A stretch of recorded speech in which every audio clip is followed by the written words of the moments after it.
never walk this road, then you can talk shit.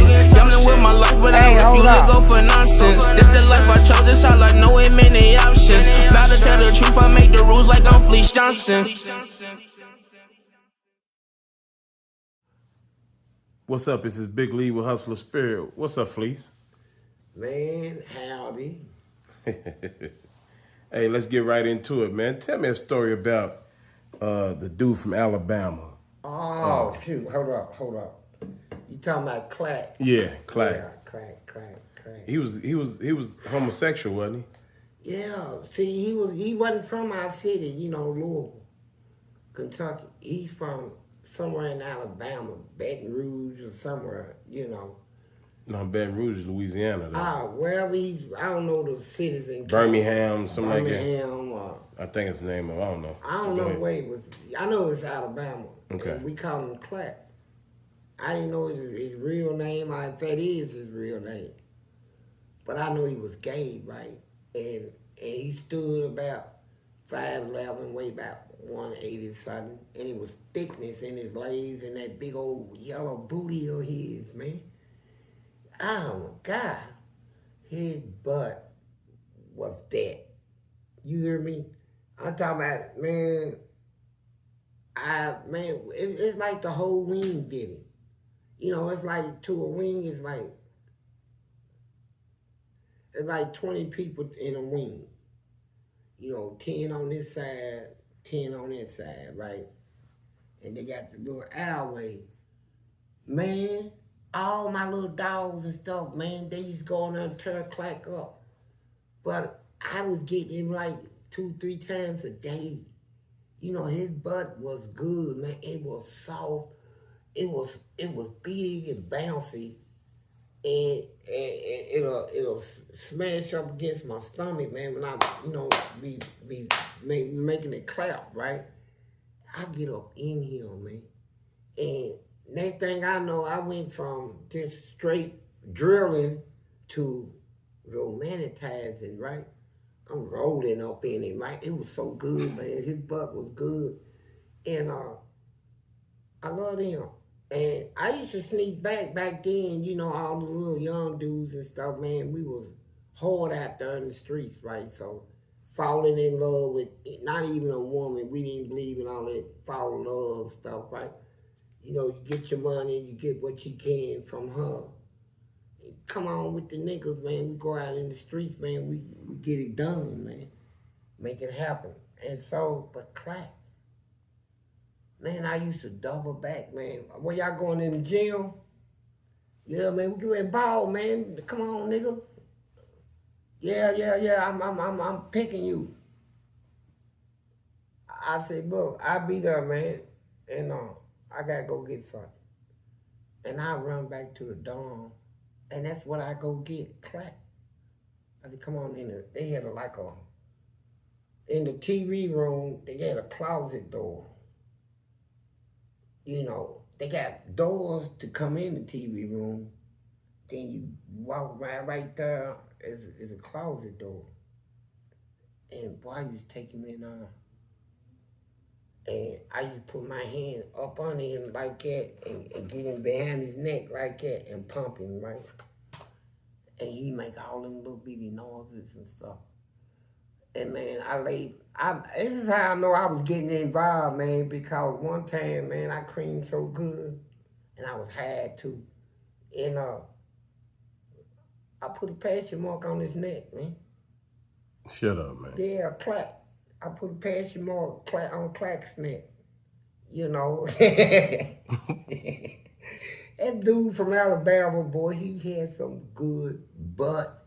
I done had butt, man, and his was like, and every time I pulled out, man, I was clean. I mean, he kept himself clean and stuff, right? I can go all the way up in him, and he'll just thrash his buns and stuff, make him squeeze against my thing, and he can jiggle. He jiggle that. Clack jiggle. And I put that passion mark on Clack's neck, man. I was crazy. And I used to look out for him. I ain't let my little dudes know, man. I say, Clack, you go to the store this week? Don't nobody send me money. I said, you ain't got nothing? No. So I go in his room ain't have a TV in it, man.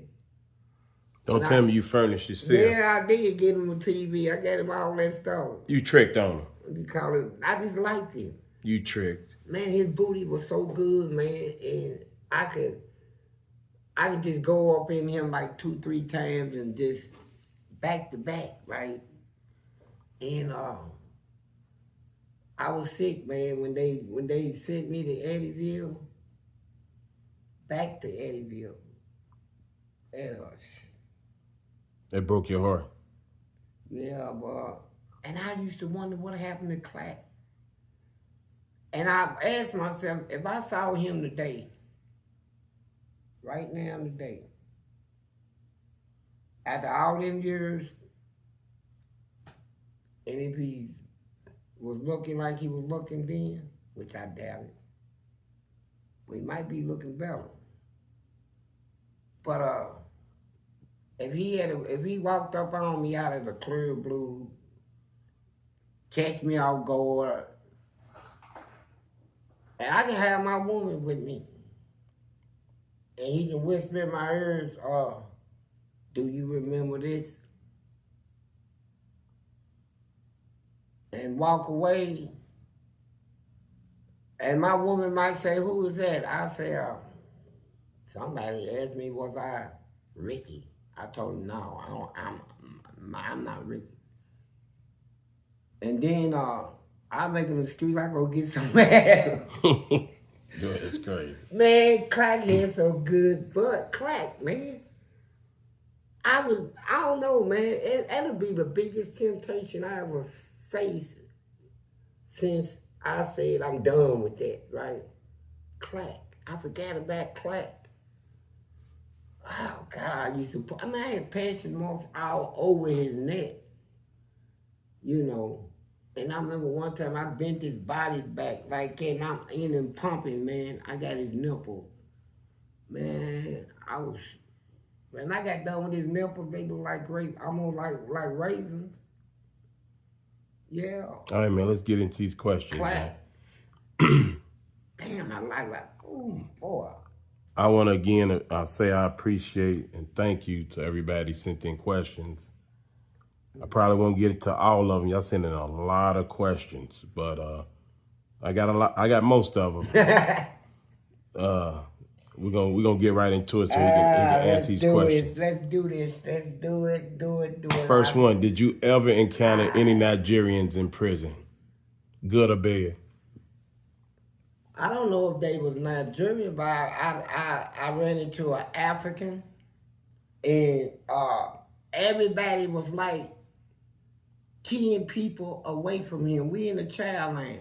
I said, man, why don't y'all move the land up? They said, God, us stink, right? And he don't take baths. When he use the bathroom, he don't wipe, none of that. I said, well, why don't you tell him about it? So I said, let me go up there, and I could smell it before I even got up on him, right? I said, hey, man, and, you know, none of my business, but I'm making my business because I have a right not to smell the shit. I said, they say you don't take baths or nothing. I wipe when you get off the toilet. I said, what's up on that? He said, in my country, men smell like men, not like women. That's when I learned about their culture, right? Because over there, the girls select men based on their smell. The worse is the smell, the better the man, right? Them niggas will sit there and watch, put the jump down their life, watching lawns and stuff play, and then soon one of them piss. They go get that little grassy area where he peed on, wipe it all up under their arm and all that stuff around their neck. That's cologne, bro. That's the most exotic you get over. And then when they walk past a group of girls, and them girls be looking good. They say, ooh, girl, that nigga smell like a lamb. What? Hey, baby, and all that. He gonna get them girls, man.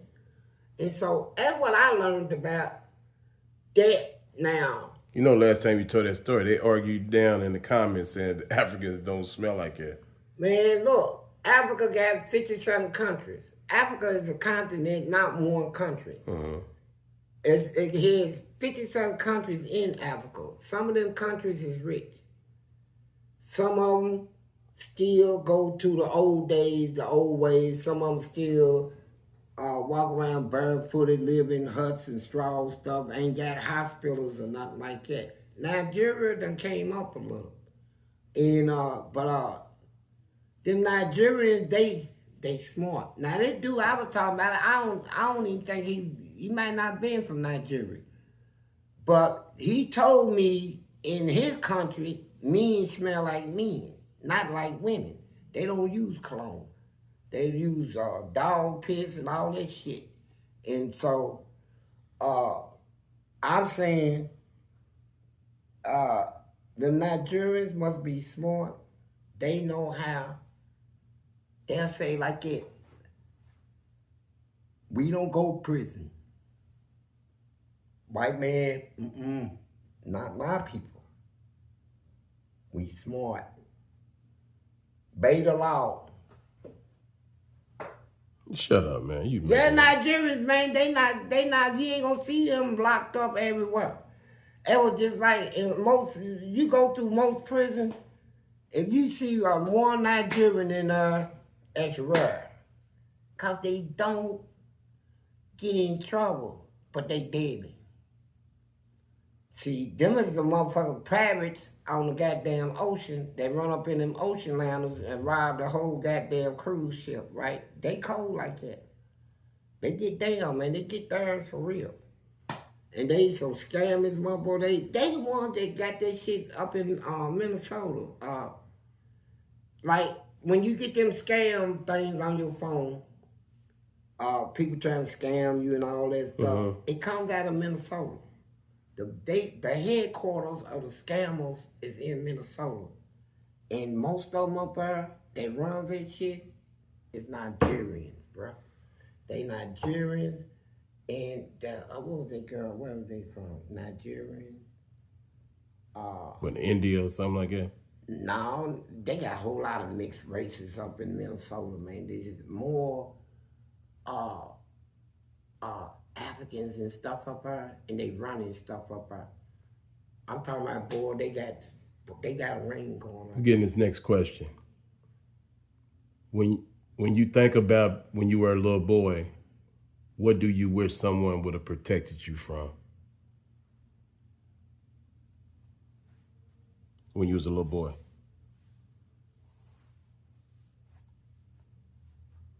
It's gonna sound crazy. What I wish someone had protected me from? Yep.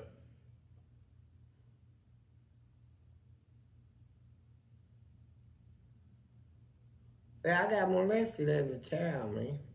And I'm like 10, and they 15, 16. And stuff happened for about 3 years. When I hit 13, they got killed. Both of them. Brutal. All right. What is the one thing about your childhood that still hurts you today?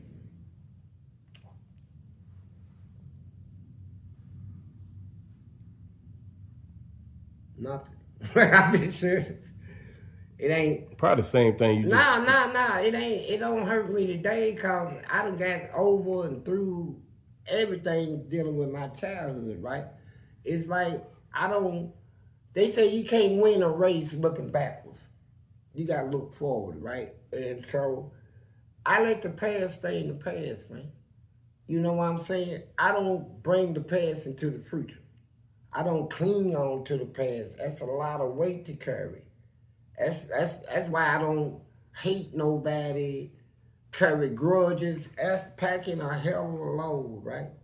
You know, I'd rather just drop that to the side and, like they say, let God deal with all that. You know, get that off of me. But yeah, I've been like that. And that question again was, what is the one thing about your childhood that still hurt you today? It's nothing, man. It's when you get older, you realize why things happen in your childhood. And if you go deeper, man, you'll see where it came from, right? And then you go deeper than that, then you'll go into the spirituality of it and all that stuff, man, and you'll see things, man. And it'll change your perspective, man. But people that cling to the past is they want to. You know, like you heard trauma victims, traumatized victims, man, they'll take it to the rest of their life. I was traumatized. Yes, I was. I still am. And all that they want to be. I'm like, whatever motherfucker did to me to fuck me up, I got him back. You know, I got them back. I always had a get back problem. The two molesters, they dead. Yeah, dead and stinking. But check this out though.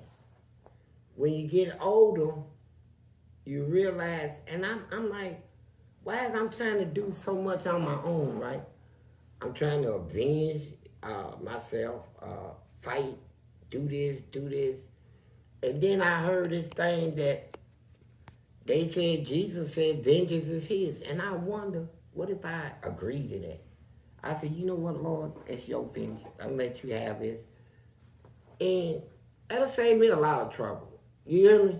I don't have to worry about sneaking up on somebody, going after them, shooting and fighting back. Let the Lord say he wants it. Let's let him have it. I'm trouble-free now. You know what I'm saying? But I don't have nothing in my childhood, man, that as I got older, I realized that I developed behavior problems, all that shit. And it took me a while, man, to learn who I am, why I'm here, why I'm alive. I mean, you think you just was born in this world just for what? Nothing. What is the reason that any of us is in this world, right? There's a reason for it. You know, so I look forward to finding it out more. That's why I can't stay in the past. Do you ever feel like people are laughing at Fleece Johnson, but don't really know the real you? I think people, the mentality of people, man, has been like the same. The mentality of people has been the same since the beginning, man. You know, they laugh at some laugh, some don't. Some hate you, some love you, some won't. And when people laugh at me, they missing the point. The joke's on you. You see? Because first of all, here I am. You know, how many people in this world could survive what I went through?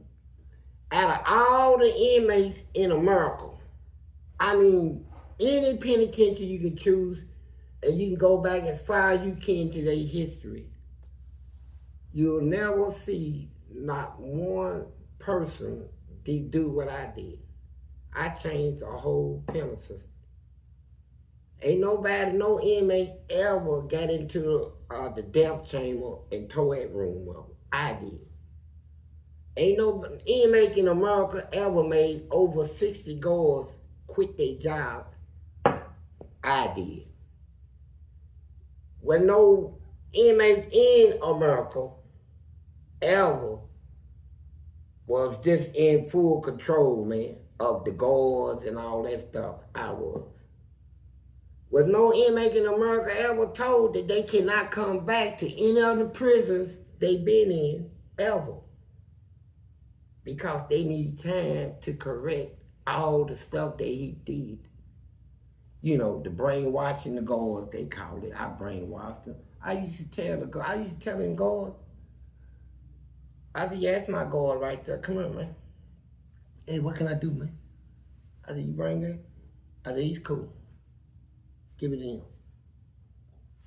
Pull out dope and all that. I run this, man. And I didn't have to threaten none of them. You know, with physical body, you know, with these duty, man. What did prison take from you that you can never get back? Somebody asked that question before, I believe. Prison ain't took shit from me. You know, like take it out from me. I ain't never let nobody in this world ever take anything from me. You know, and brag about it. I would, you know, you go to prison and people say you can't get the time back that you wasted. And I ain't wasting no time, and I learned some valuable stuff in there that you can't learn out here. And I brought it to the streets, you know. So, I didn't lose nothing in her. They lost. I won my battle. I ate good. I had booty support. I had weed, whiskey. You lost your freedom. Freedom. There ain't no freedom out here. There's more out here than there is in there. No, it's a little room you can move around in, but when you live like a king and a queen, or whatever you want to live like, and you can be anything you want to be, and get all the respect, and have money, do all that gambling I was doing, the poker games and the putting out the point spreads and stuff. Christmas time and birthdays and stuff, I got over 100 people walking up on me. Hey, Merry Christmas, a happy birthday with gifts. Out of here, you be lucky to find one. Who is somebody that you truly love but you lost because of the life you was living? Nobody. I hardened myself when I was in prison. I said, the only way I'm going to make, because wasn't nobody coming to see me. I wasn't getting no visits, mail. Once in a while, my mama writing. But I want to see somebody, man. And Eddyville was like 300 miles away from my city. 300 miles, man. And people, they wouldn't have came. When I was in my city jail, I didn't get visits. So, not from family, I got it from street hustlers and stuff, right? But I hardened my heart, man. I said, the only way to survive is not cured. So I stopped curing. So I didn't have nobody that I can honestly say that I loved and lost, right? The only person that I could say that I genuinely loved was my mama. And until her death, I loved her, though I ain't gonna say that part, but that was hard to know that. Is there anybody you wish you could apologize to today? Hell no. For what? You know, how you gonna apologize my sins and you just a sinner just like me? You know, what would a prostitute look like telling a man that suck cock, another man cock, oh, he's disgusting. But she goes out and prostitute. What does a killer that kills anybody, kids, anybody for nothing, just for sport or whatever, look like criticizing the president or somebody? I mean, they wrong, man. You got people saying other people is wrong about this, about that, about this, complaining about things other people is doing, but if they took out time and looked into themselves, oh boy, they got more problems than they complain to other people had. So I don't apologize to people. Like, if I feel I wronged somebody, yeah, I apologize to them. But as far as me feeling like I wish I can go back and apologize, hell no. For what? When you're alone at night What thoughts hurt the most? None. When I'm alone at night, I'm at peace. My thoughts is strictly with God and angels and stuff, right? I'm in another world. Do you feel people allowed you to change, or do they always expect the old Fleece? Well, people has no power to change me, make me. You know, I do that on my own. You know, and so I change when I feel I need to. You know, when you stand by the truth, man, you got to do what the truth says. You know, if the truth says it's wrong to steal from somebody,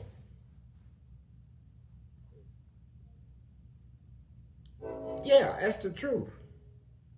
Don't do it. You know, when you start living by truth, man, you'll like you got to live by it. I face consequences. You know, that's it.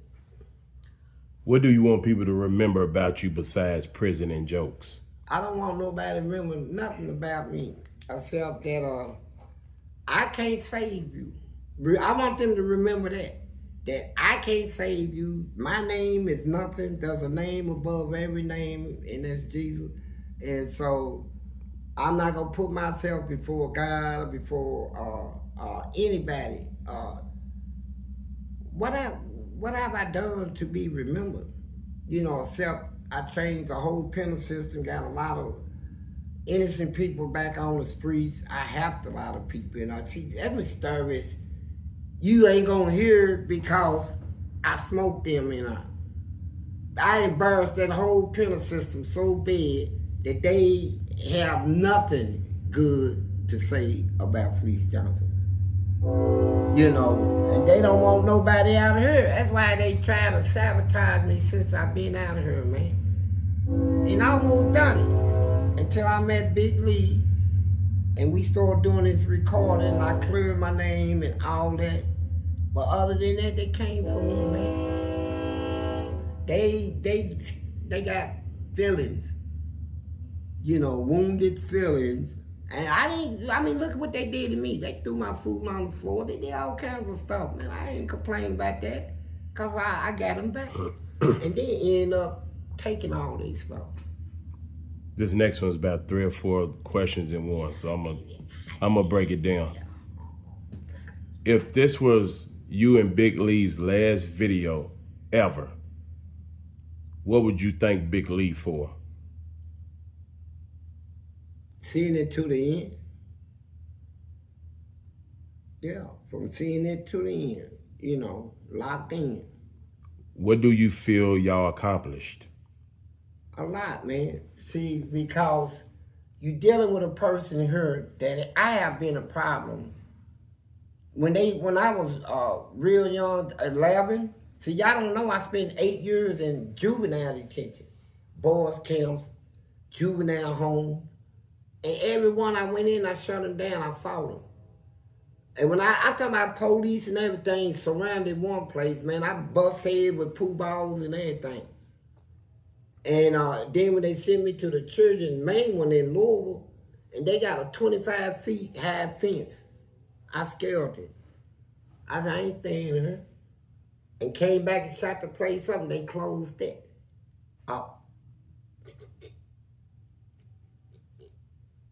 I mean, I thought about it, but anyway, watch what I say.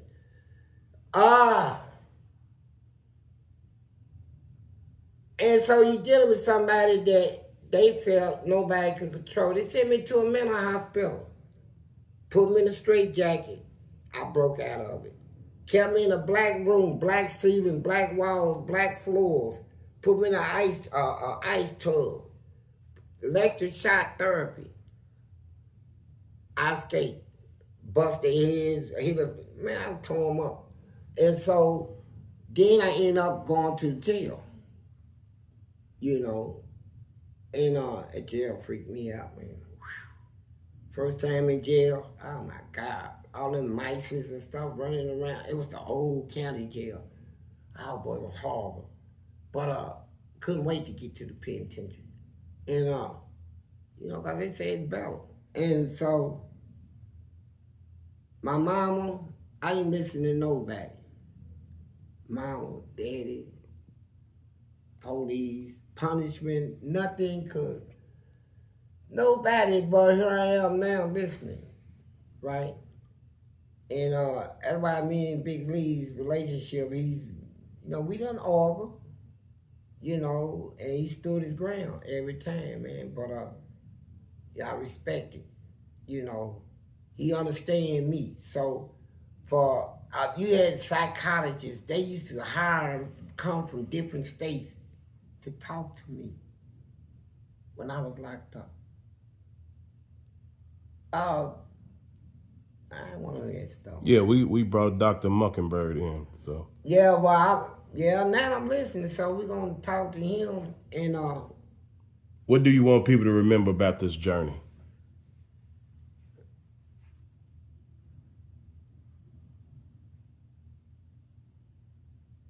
I want them to remember, man, that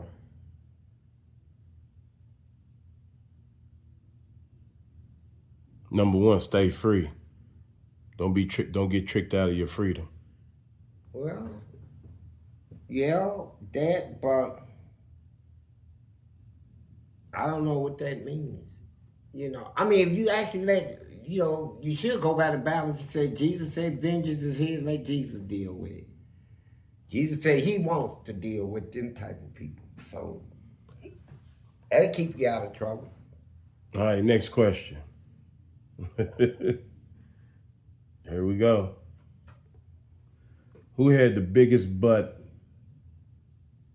The one you was talking about, even bigger than Serena Williams. Man, I'm about to say Clack, man. Clack was bumped up, man. Oh, God.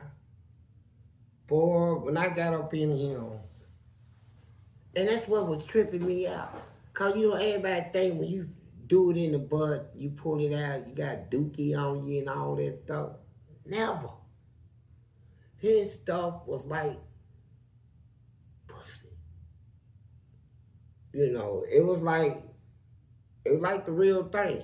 And I'm like, and his butt, just the softness of his bones, when it pressed up against my stomach and stuff, and it's like cushion buns, man, and I cream so good in him, and he had like, I don't know what he does, but he can grip.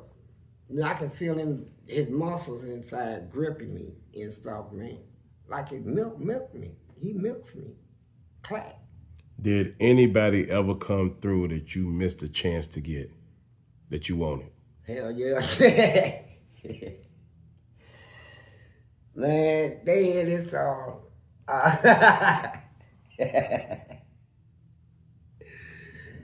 They had this dude, man, they brought a transfer in. And this dude he was from Lexington. You know, most of them was from Louisville and different places. You know, Louisville my city. I ain't know none of them, cause I've been locked up. These niggas that only heard of me, they ain't never seen me yet. So, and I saw that one from Lexington. And he was like about 5'10". But boy, he was so pretty, man. And his booty was just, it was built. And when I seen him, everybody was like, you know, all these dudes you call ballers and stuff from the street, y'all think, nah, they ain't doing that. They was breaking their neck. Hey, man, can I talk to her? Can you talk to her? You don't even know if the man's a girl, man. You know, I'm telling you right now, as my people, back up. said, come on, police, man, that old try to step in all the nigga. Nigga ain't your people, nigga. They wanted him. I wanted him. I said, who you gonna be with?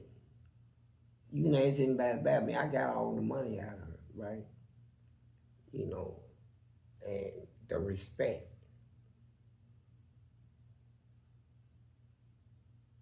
He said, you don't look like the type of man I would want.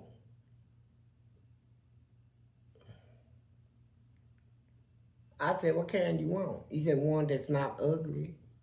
I said, you big dick, big nut, pigeon head. Man, I called him everything. I said, you frying pan looking. You got your nigga, what you mean, ugly? Ugly nigga, you better not even come to this yard, you nasty. They said, police man. So now you talking to him like it? Yeah. He gonna talk about, I said, who you know, I'm trying to get him, right? He said, you don't want one that's ugly. And I said, all right. This next one is tell the story about the big dude that made a man that y'all thought couldn't talk, but when he talked to you, he Horton, said, man. God damn. His name was Horton. And now the dude that couldn't talk, damn, what was his name? I don't know, but he went through the whole jail system like that. You know when they book you, unhandcuff you, what's your name? All that shit, right? They say he's deaf. So they bring somebody in, they go, you know, all that old stuff they do, you know, sign language, you know. You know, he act like he was hood tough, right? So he got into some fight. They said he stabbed somebody at the reformatory. So you must be ready for the big house, Eddyville. That's where I'm at, right? So back then, they had double cells then, right? So here he come in. He walk around the yard,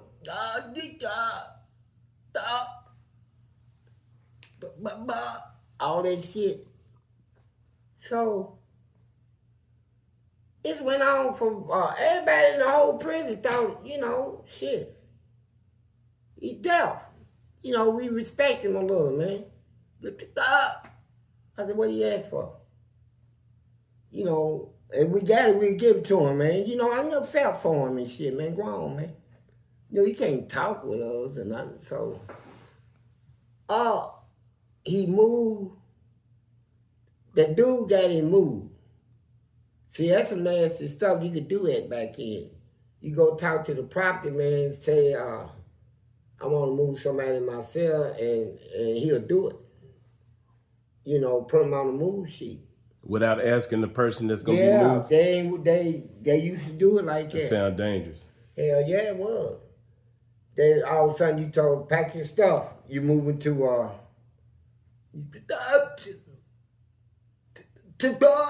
all that. So when they brought him on my walk, I said, what cell they put dude in, bro? They said, oh, I said, the deaf dude. Oh, they put him in 13 with I said, ain't that Horton cell? I said, oh God, man, Horton he got a 14-inch cock, bro. I mean, when you go in the shower, you don't expect don't nobody want to look at nobody's dingling. You can't miss it. That nigga thing hang to his knee. I mean, literally to his knee, touch his kneecap. His dingling is that long, man, and he knows if he even look in one of our direction, we'll give him a look, make him get up out of the shower, right? Like kill look, right? So, but other people, you know, he's a freak, man. He's gonna try him, right? Horton is a hell of a freak, man. He the one that cut holes in his pants pocket and pull his thing up through his pocket and stick his hand like he's got his hand in his pocket, but he's gripping his stuff, jacking off, right? And that nigga's thing was like that. So when they put dude in their cell, I said, man, they know he gonna fuck that dude, bro. He said, I ain't got nothing to do with that police, man. You know what I'm saying, man. I said, it's all good, though. I said, little dude got a nice little ass on the door, don't he? He said, you crazy, man. And so it got quiet, right? Then you can hear some movements, right? First I heard him say, stop! Stop! I said, what is he trying to say? Stop? What? I said, man, that man can't talk, man. I thought I heard somebody say stop. And I started laughing. And then I put my ear up like that. Then you can hear the movement. And then it got quiet. And he's like, oh! You know, like it's going in, right? I'm thinking, is he putting it in? And then I heard him talk. He said, God damn! I said, oh shit! I jumped out. I said, he talk, bruh. He said, what, Fleece? Man, you wake me up. I said, man, this nigga just talk, man. He said, shit! God damn! Dude was popping, you can hear. Dude would turn him up. And so, when I seen him the next day, he came out of his cell with that Kool-Aid stuff on his belt. You know, they take Kool-Aid. Lipstick. Like lipstick. Dude painted him up like that. You know, like, you man now. So he came out. I said, hey, man. He turned around, his lips were like this. I said, you all right? I said, I ain't no all that old shit. I heard you say goddamn last night. Don't act like you can't talk, nigga. That man made you talk, nigga. Threw that big old log up in you. And he screamed, God damn! God, oh, shit. Dude popping it, man. He sat him on his lap. I said, where's that thing that popping up in his chest, right? Hell, Harden was killing him, man. Pappy was the same way. Pappy was another one like that. And they were crazy, but yeah, that's happened. He spoke, God damn. Can you tell us more experiences you had with your brothers when they was in prison with you? Yeah, I had two brothers. We was at the reformatory. And my cousins, too tall out of Ohio, Cincinnati. His name was June Ray. Ray, he's a Ray, R-A-Y. And Joe is his brother. And they're your cousins? Yeah, Joe's the one when I was young. In the FBI, Joe's a bike robber. Oh, okay. That's the one when the FBI came to my mama's house. Joe was in my mama's bathroom. He just came out. They picked my brother Chester's picture up, because back then they wore afros. So Joe had a big afro, Chester had one. And my mama said, I heard her say, no, that's my son Chester. And he's locked up right now. And then they saw Joe. He said, there he is. And I grabbed a police leg right there and made him drag me from the living room in the kitchen, and Joe got away. He loved me, boy. It's my cousin. But me and my brother, Neil, we had experiences, man, where, I hate being locked up with somebody in my family, man, because, you know, I don't want to hear all this, hey, man, people say you want to fight and all that. You know, my brother, they want to be on this weak stuff, man. I'm ready to bang in here, bro. You know, we get up at breakfast time, we go in the other wings and we raid them. You know, steal their stuff, take their locker box in the bathroom, bust the lock off of and take all the stuff, right? And yeah, man, we robbed in with my brothers and them, man, they on some stay out of trouble stuff, right? Want to negotiate with, how you gonna negotiate with a dog? That's how I looked at them, people in mad dogs. It's just like a attack dog coming at you, you gonna try to talk to it? I saw inmates and prisoners, you know, 'cause I robbed a lot of them dudes on the street, bro.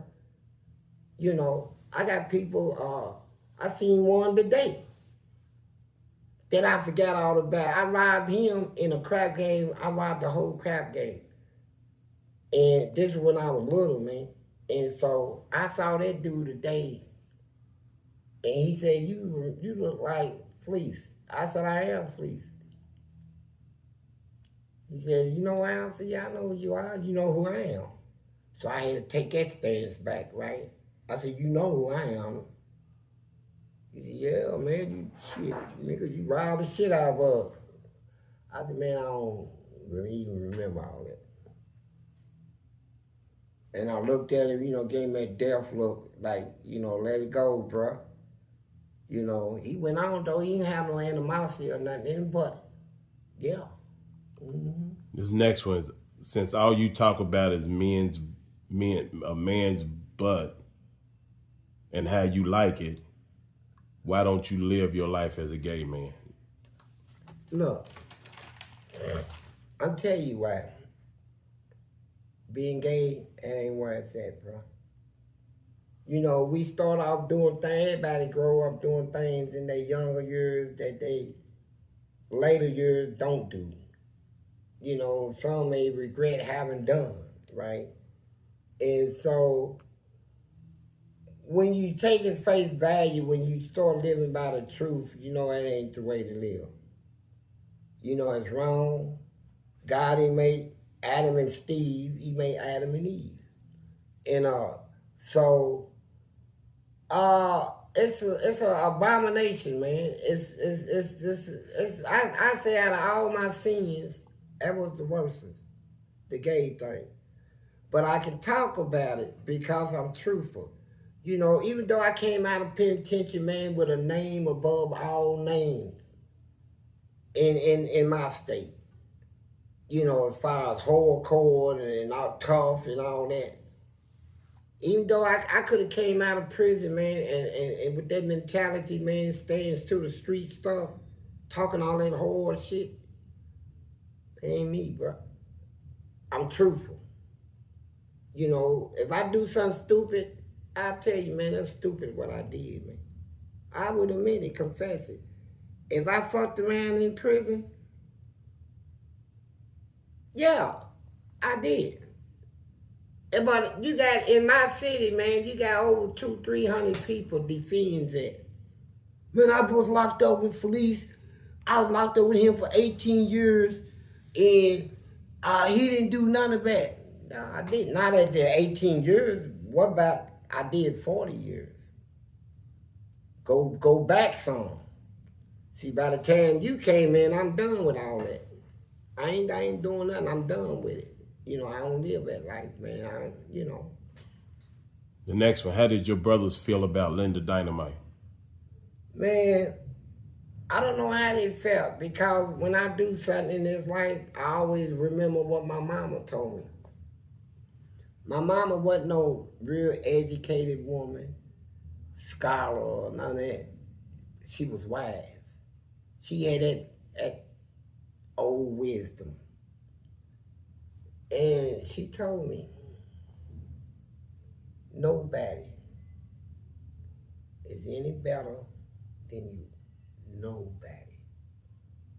You know, in God's eyes, sin is a sin. A lie is just as worse as a murder. Y'all ain't know that, did you? But that's how it is, though. You know, you can't people try to categorize wrongs. This is a sin, it's a wrong, this is a crime. That's mean stuff. Ain't nobody no better than me. Anybody that asks that question, if I dissected your life, it's no telling what I'll find. That you won't admit to. That ain't nobody see you do, that you did in secret. You know, if anybody listening, I don't have to have been around you to know that you have done something. Your sins, what is your sins? What have you did in secret? You know, I may still be doing. So, you know, I don't care what people think. Did Linda Dynamite have a signature walk? And who was her biggest hater? Then she had a signature wall. She popped that motherfucker, man. You hear me? Pop, pop, pop, pop it. That motherfucker pop it, you hear me? Don't do it no more. Yeah. And, you know, in all lives, whether you woman or man, sissy, fag, whatever, your enemies is going to be the competition, right? So y'all was in competition? Nah, they make things competition, you know. You know how they do it right now, ladies. I can have a woman friend, and my woman would be like, "Who's that bitch?" First of all, why you gotta call her out of her name? You don't even know this woman, and you don't even know what our relation is,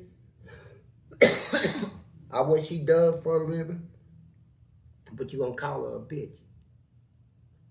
You know that's how ladies are, man. They sit back and just fantasize about shit. You know, I've been hearing this stuff since I've been out, man. It's crazy out here. Did you ever participate in gang banging or ever see something like it? I've seen it done. Shoot. When I used to do crack, when I'm done with crack, it'd be about 14 of them go right behind me. Crack had some good booty, man. And it stayed clean, man. I don't know what he did, but man, he never heard nobody say he ever dookie. He always kept that clean, man. Clack. I had passion marks around his neck like tattoos, bro. Clack. If you willingly answer questions honestly, why do you react the way when people ask you certain questions? Many of your followers simply I'm curious about. Yeah, I'll tell you why. Like being a barber. Well, first of all, you know, we live in, I know what persecution is. It's different from prosecution. Prosecute is when you prosecuting a criminal. Persecution is when you take something out of somebody's life and keep throwing it in their face, right? And like you kind of persecute them on it, right? Not understanding them, I like you trying to clown them or down them or something like that. And so I don't mind answering questions, right? And so, and some of the things that I have done in life, you know, I can admit to what I done, but that don't mean I need to go into details and all that stuff. But this podcast we got is a comedy thing, you know. So we take the truth and we find humor, you know, and putting things in perspective, right? I mean, you can say, well, I don't know how you can find humor taking a 9-inch cock off the ass, but if you think that was funny, now what was funny is a 9-inch cock can stop you from going to prison. You know, that's the funniest part. You know, people tell you, man, you done changed. Damn, I remember the old you was, damn, man, you changed a lot. And then you can tell them, yeah, you took a 9-inch cock up your ass, you will change too. Yes, you will, in a heartbeat. But, you know, I get offended if I think somebody is, if you asking the question, and, you know, I have been a person of battle all my life. You know, battles. I fought battles one after another. Now I win. Fortunately, I win. But, like I said, you don't do 40 years in prison and go through all I went through, 12 years isolation in the hole, all this gas mason and fighting. You don't do 40 years to come out and you ain't got some type of problem, like attitude problem or a little touch of anger issues and stuff like that. So I've been working with Big Lee and this Dr. Mockingbird, whatever his name is. Mockingbird. I can't stand it. But I've been working with them, man, and I've been listening to Big Lee, man, and he's been right, man. And, when you can talk about it, you can deal with it, right? Some people can't deal with some of the things they done in life, and they commit suicide and all this stuff, right? It never happened to me. I never, shoot. What I did, I did. That's how I look at it. I did. I did what I done in life. And so, move on. Well, we're going to get out of here. I want to first thank, I might say your name wrong, Chandra, for writing that email to me and Fleece. It was a very nice email. Who was it? The one I sent you a copy of it. Yeah. I wish I could meet her. She wants to meet it. She wants to meet us. I need a hug. Great woman. She's a school teacher. Teach me something. And she used to be a correction officer in a prison too. Mm-hmm. But I want to say thank you. I want to thank everybody that sent the questions in. She was probably Please send some more in. Please be creative. Go ahead and press Fleece any way you can. Yeah, man, but understand. Understand what? I'm trying to get help. He's trying to get help. We got to leave. We got to go see Dr. Mockingbird. Y'all have a good evening. Peace. Good evening, Mr. Johnson. How you doing today? And who am I talking to? This is Dr. Mockingbird. Who? Dr. Mockingbird. What's your first name? That's not important. That's not why we're here. We're here to discuss You're a lie. Dr. Devil's a lie. Mr. Johnson. I don't talk to people I don't know. Now, what's your first name? Again, I go by Dr. Mockingbird. Hey, Dr. Mockingbird, talk to the wall, buddy. Why would you come in here if you acting like this? Big Lee, what's going on? Hey, Big Lee. Hey, you know me, man. I don't talk to people I don't know, man. Fleece, just talk to the doctor. Man, I'm trying to talk to him. What is his first name? All I asked him was his first name. I mean, what's wrong in that? I mean, my name is Fleece Johnson. I mean, it's simple. I mean, what's your first name, man? All right, if it's going to make it better. My name is Cleophas P. Mockingbird. Oh, goddamn. See, that's why I didn't want to say it. That's why I didn't want to tell you. Sound like a fucking bird, man. Who? Don't talk about my name. It's Cleophas P. Mockingbird. Man, whoever named you. That's not funny at all. Oh, okay, well, it is to me, man. That's not funny. Yeah, Fleece is not a great name. I come in it. It's not Fleece. What's that, a jacket?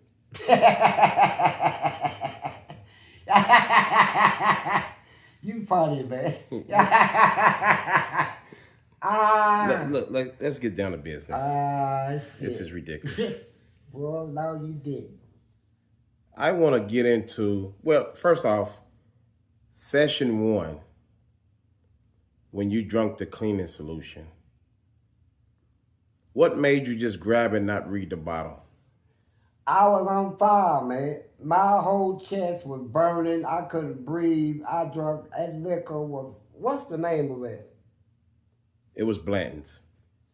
And whatever. A very high quality bourbon. Yes, a high quality bourbon. Yes. It's daddy. I drunk it straight and just took a big, sometimes I show off. And yeah. And took a big gulp. And when I swallowed, oh my God. Well, it was concern of your health when you drunk that. Well, I told all my fans I apologize, man. I also told them they know I'm stronger than that. And I turned right around to show you how strong I was.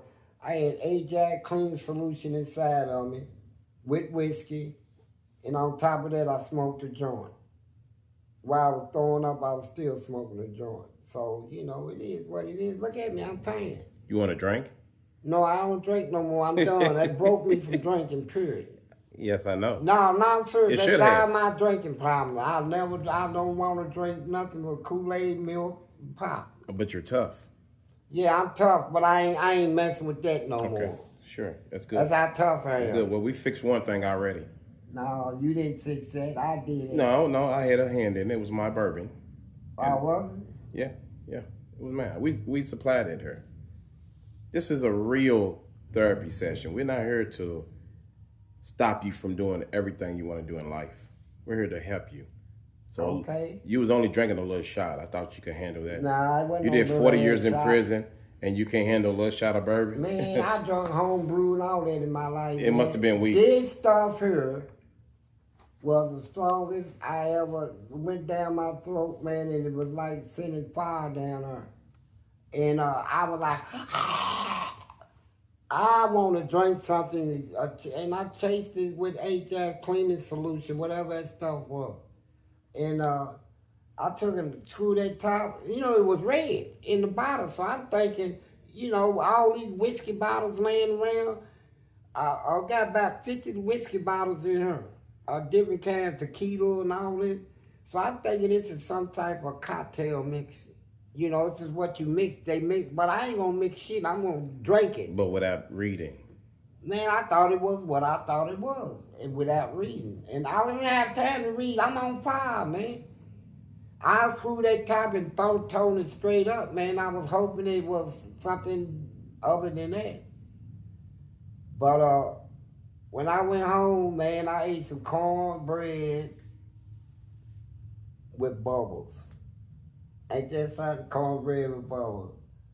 And with bubbles, what, with Michael Jackson's Monkey? Or what do you mean with bubbles? Bubbles with that cleaning stuff inside of them. Cause every time you drink water, it bubbles up. And I threw up about 4 times, and my girl, she was laughing, and I laughed about it. Go to the hospital for what? No, I'm tough. Well, let's get into this session. Tough. Session number 2. Tough. Let's talk about the separation of your anger. I don't think, though, you know, answer me some questions. I'm gonna tell you about that. Now I'm being real serious. Okay, please do. I had a compulsive anger problem where when I get angry without thinking, I react. I either curse you, spit on you, I hit you, I shoot you. Whoa. I pipe you or stab you. I had a compulsive. My anger issue was so bad, man. What changed? Nobody could change me. And at one time I talked about in one of my videos, man, I got angry one day, man. I was wide awake. And I felt myself this black eye, I could see nothing but darkness, man. And I was in a place, man, and I knew I wasn't in my soul wasn't in my body, man. And I could feel the darkness brush up against me. And I saw this figure come out of that right-hand corner, made a loop coming around like it, going toward me, a little airway or fire came, just said, I said, what the hell is this? I'm sitting there with wide eyes looking. And that thing came out of it, was like flames and fire. It had a figure of a man, you know, arms, legs, body, but it was flaming fire, and it was coming towards me, walking like they walk in the army, you know, real straight and erect, like he's a soldier. But before it got up on me, my light came back in my body. That right there, it killed my anger problem.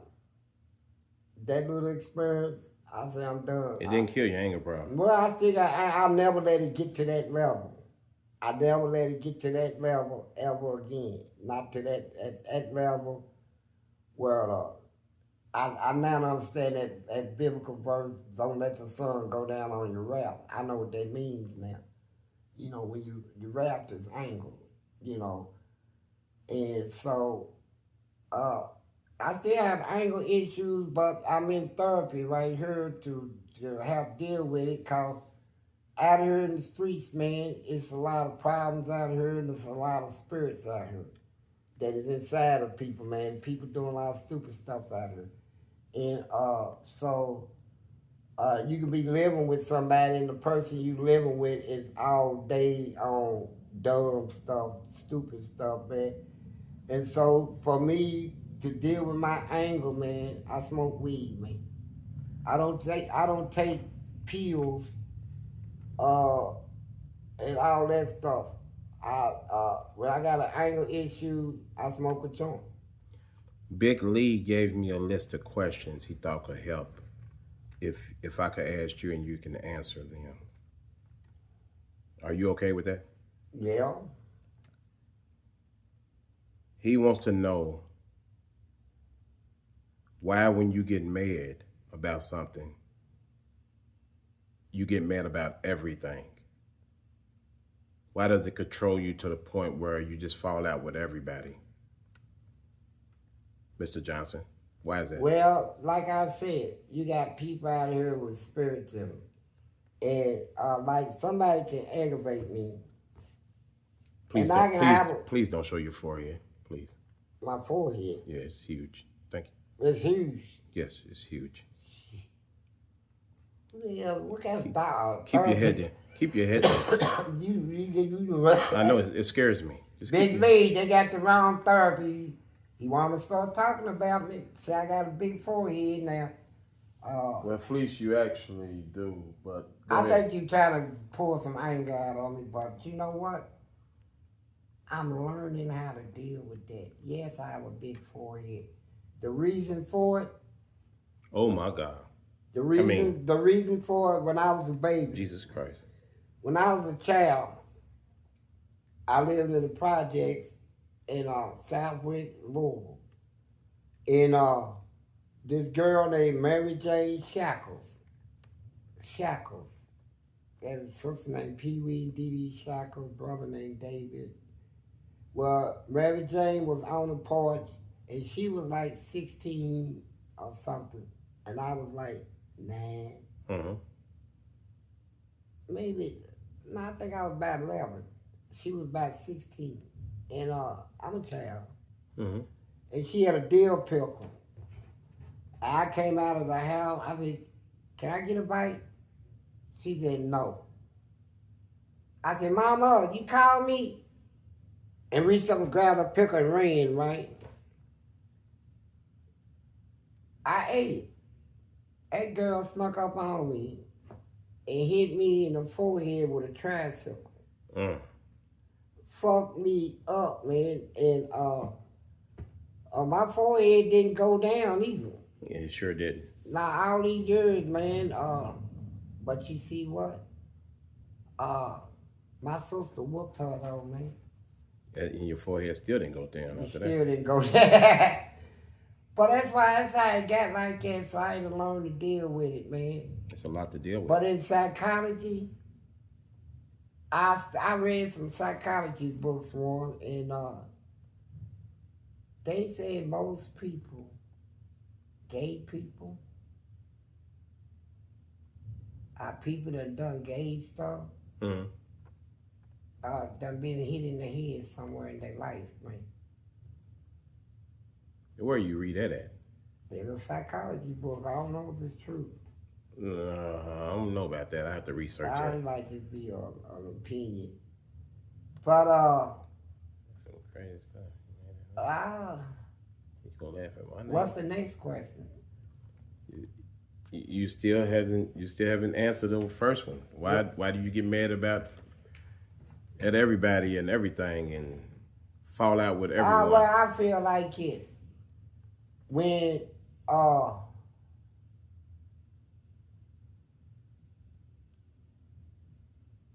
I like, it seems like people don't want to understand, man. And you know, you bending over. I could have came out paying attention and took this whole city, man. I could have took 2, 3 cities. I probably could have been whatever I wanted to out here, man. Took, what do you mean took? Took them by force. You know, gangster. You know, I could have came out here and took all these little weak asses out here and done them up, man. There's a lot of doors open out. There's a lot of, I don't take advantage of people like I was when I was growing up. You know, now they got a lot of society filled with a lot of gutterable people, man. And I could be out here killing the game, man. I done had some of my prison friends try to get me back into that life, but I said I'm done with that. You had some friends trying to get an 80-year-old back in the street life? I'm not 80 years old, bro. You're very close. I'm not no very close to nothing like that. You gotta be 80. Easy. I picture this in your mind. You know, all you people out there that got AIDS, remember this? Big Lee, get his ID for me. I growed up in prison, and when I got out, that time went by so quick. As far as I'm concerned, I'm having fun, you know. And that time went by so quick that I didn't grow with that age, man. I kept looking in the mirror. Where's this stuff coming from? It's gray in my eyebrows and eyelashes, and now my hairs on my private parts is turning gray. What the hell's going on? And I tripped over that for a couple of years, man. I didn't want to see myself age, man. You know, I'm still that young man. I was trying to live that life, man. I was putting stuff in my hair that keep my hair black, wouldn't show no gray. I wake up and my pillows will have black stuff all over, my sheets and stuff. And then I just came real with it, man. This is who I am, man. So what, you ran out of dye? Yeah. Now that's against the rules. So that's why you had to come out of it then? Well, I didn't have to. I could have just went bald-headed. And but the point of it is, I just decided, man, I need to accept life. You know, I'm old. Yeah, I agree. And Big Lee took me on the basketball court. Man, I had game, man. I seen your videos, man. Man, he took me on the basketball court, and I posted for a shot. And man, before I could do that, it looked like I didn't have strength. Didn't even reach the rim. And I was like, that should have been a 3, man, back when I was balling, right? That would have been all day next. And I didn't even make it to the rim. And I tried again, and then I had a child. I said, man, I need to start exercising. So that's what I'm doing now, exercising. You know, I'm going to get all that back in. What are you doing for exercise? You know, I got a broomstick, and I screwed the broom off the stick, and I got these gallon milk jugs that I done filled up with water. So you're still in prison in your mind? I don't have weights out here. I'm making my own weights, man. And ain't no still in prison. I'm trying to get a workout. That's what it sounds like. I'm trying to get a free workout, you know. And I put 2 on this end, 2 on this end, 2 gallons. Then I went to 3. But I had to start with 2 because I ain't work out in a while. And I take a sock and tie it in 3 knots so it won't come off, slide or nothing. Then I pick it up and I curl it. I curl it, backhand it, and curl it. Man, I start seeing results. You know, because once you lift weights before, it don't take long to pop out, you know. You seen results? Yeah, I seen results, man. Was this since you was here last? No. Because you took your shirt off when you were here last. So I didn't see any results. Well, you don't know how I look. See, that's the point. I mean, you're like an 80-year-old man, Yeah, hey, you know what? You keep your little. I'm gonna take the little 80-year-old cracks and you know what to do with them. But Big Lee, he's threatening me. Ain't nobody threatening you. And come on, Fleece, just answer the question. I'm answering this question, man. He keep going off trying to angle me. That's what he's doing. He's a psychologist. Okay, okay, Fleece. What can you do to better handle your anger? Are you being upset about something? What? How can you handle that better? Smoke a joint. Okay, take the drugs out of it. I ain't taking that out. What about if you can't get any marijuana? Now then you gotta deal with me. They gotta deal with me. That's how it was in prison. If This I is ain't not got prison. it's just battle. This is not prison. This is the free world, yeah, it is. and you got to handle yourself differently. I am handling myself different. Everybody's safe out here. You don't see nobody screaming and coming home crying. Somebody done stole out, took their stuff. That's You're what 80 years old. You're not that active anymore. Man, you a lie. Keep thinking that. I'm gonna let you keep the little 80-year cracks, but Let me see your ID. You I got ain't your gonna ID? let you see nothing. Let me see your ID. I ain't letting you see Prove nothing. to me you're not 80. And I'm not. See? All my fans know. They Right. know I ain't 80. Gotta be 80. No, I'm not. I'm 68.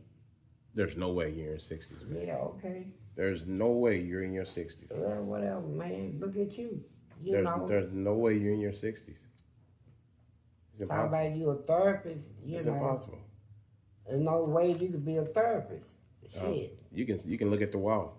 I got my Well, credentials. that don't mean shit. My credentials You know, are right here on the people wall. In penitentiary, they made that shit. Well, I didn't make mine. I got mine. You know, in Goodwill headquarters, them case ladies and case workers, they can print that shit out, man, and put it in a frame. It don't mean shit. I have nothing to prove to you. Anyway, I met people with 8 college degrees and the dumbest people I ever met in my life. They got academic smart, but street smart and life, man, they dumb. well, I just got in the street to get in my car, so I won't get into that. What? I only hit the streets to get in my car, parked in front of my house. That's it. Yeah, you live like a hermit. We don't live like that. We go to the streets and we get live. You know, we gamble, we party, we get high, we have sex, we do business. Yeah, the Yeah. streets. You can't do all that in And you call that fun? Yep. No way. Yeah, it's fun to me. I ain't gonna let nobody tell me what's fun. I go to my chess tournaments and I have a good time. But I play chess too and I tear you apart. Can't do nothing with me, but okay. You know, I know all that about chess, the King's Gambit, Queen's Gambit, 2-night defense, Lopez opening, Scotch opening, English opening. I can play all them openings. I got a 2,500 chess rating. I was rated by the Chess Federation. Okay, let me get through these other questions. Man, Lee's present. I'm Big probably Lee's as good as provided. Bobby Fischer. I'm probably two. Who? I doubt that. Yeah, Bobby Fischer, he was a 2,700 or something. You're not better than him. Boris Becky, all them Russians and stuff, they 2,800 in the computer deep blues like You can't even concentrate to even play something like that. you'll have some of the most angriest people in the world is the best chess players. Can I get to the questions, please, Mr. Yeah, Johnson? well stop asking. Can I get to the, okay. This is number 2. Okay. Why, when you get mad, you leave and throw all your stuff away? Well, I done had a habit of living with other people. And it's not my house, their house. And so if there's an issue there where I leave and I pack my stuff, I just throw it in the, I'm not gonna walk no city packing a whole bunch of homeless bags on my shoulders and stuff. I throw that stuff in the garbage and I go get money, man. I get me a place. And I'm not gonna pack around a basket full of clothes and all this. What I got once, I can get again. That stuff is material stuff. But you throw it away and then go back to the same place. Yeah, I go And back. then have to rebuy everything you throw away.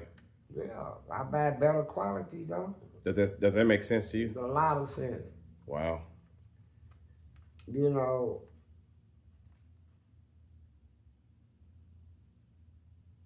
it's quite dumb for real. Yeah, I think so. Where's this fear from dogs come in at? Because Man, when I was brother, I tell people that story. I'm a child. 12. 10 out of 12. I think I was 12. And I'm over my grandmama's house on Grand Street. And this lady, I'm raking the leaves in the yard so I can get some money, go get me some candy. And this lady came past with a basket. Hey, young man, you want to help me hang up some drapes? I'll give you $10. That's a lot of money back in them days for a child. I said, you got to ask my grandmama. So she came in and my grandmama asked and said, where you live? She said, I live 4 houses down. And my grandma said, yeah, I know that house, yes. And she looked at me, she knew I wanted that $10. And this lady had that back, so instead of going back out the front, we went out the back and went down the alley. Come through the back of the alley she had a big old yard. And when we come to the porch, it was screened in. So she opened that door, now we just on the porch. Then she opened the kitchen door, and when I tried to go in behind her, she pushed me back and locked the door and then pulled the curtains back and gave me an evil look and a grin on her face. And I'm confused. I'm trying to, why did she bring me down here? Maybe she wanted me to wait out here until she gets ready. And I heard some noise and I looked over in the corner. It was a big old Gaylord box with a wolf in it. And that wolf was a female wolf that just had puppies. And you know them things gonna defend them puppies, man. That thing came out of that box and went real slow, crawling toward me, and I stiffened up. And then I remember people saying, a dog can tell if you scared, so relax. That shit don't work, man. That's Hollywood. Man, I relaxed. That thing went for me, man. But my hand speed and quickness back then was so quick. I tell you the truth, you're going to call it a lie. I'm blocking. That thing hit me in the corner and I'm blocking him from biting me. It got me right there, a little nick on my stomach and my ankle a little bit. The lady come out of the house and run out the back door. I come out right behind her holding a dress. We hit the back door and I'm running around her. I'm not going to let her go. That dog would chase me around her, round and round. She fell. I let her go and I run and I fall. That dog could have got me then. And he was coming, he stopped and went back to her. So I got up and I held my stomach where it got that nick. And when I got in my grandmama's house, that's when I started crying. Ah! So. what you do? I cried. Ah! Oh. I didn't cry when I was walking all the way down. And so my grandmama can't drive and she don't have a car, so she was calling somebody to see if they can come and take me, get a tetanus shot or something. The lady come down my grandmama's house with the dog, without knocking, come through the front door. We in the kitchen, and she tried, that big old thing looked at me, and I had a wolf, I had a big dog in the back that I couldn't keep in the project. He was a killer. And he's back there changed up though. So she moved away with the dog going towards the sink. My grandmama was standing up. First she was sitting at the kitchen table, she stood up. And she was talking to the lady, and the lady said, well, I must have did something to the dog. Was trying to blame me, right, and all this. This dog would not bite and all that. And she leaned up against the sink. And I seen her hand go in the sink. I said, what the hell she doing? And she said something, that dog attacked my grandmama, right? My grandmama hit the table, and the table rolled over and was like cattle corner, and she was down there. He couldn't get her because the table was, he was trying to He'll grab her arm and or something like that. And the lady took a knife out of the sink to try to get me. And I was holding her wrist like this. And she was trying to burn down. And I knew how quick I was. I got this girl, right? I pushed up and hit her in the stomach. She dropped it. I'm talking about hard, man. I'm tired though, but I hit her hard. And she bent over and I ran out the back door and brought that dog in. He killed that dog. And so I get on the phone and only thing I can say, they killing grandmama. Man, family came from 10 states. And then my uncle, he goes down there. And he said, I want you to show me where she lives. So I take her to the house. And when we get to the kitchen door, he kicks it open. Boom!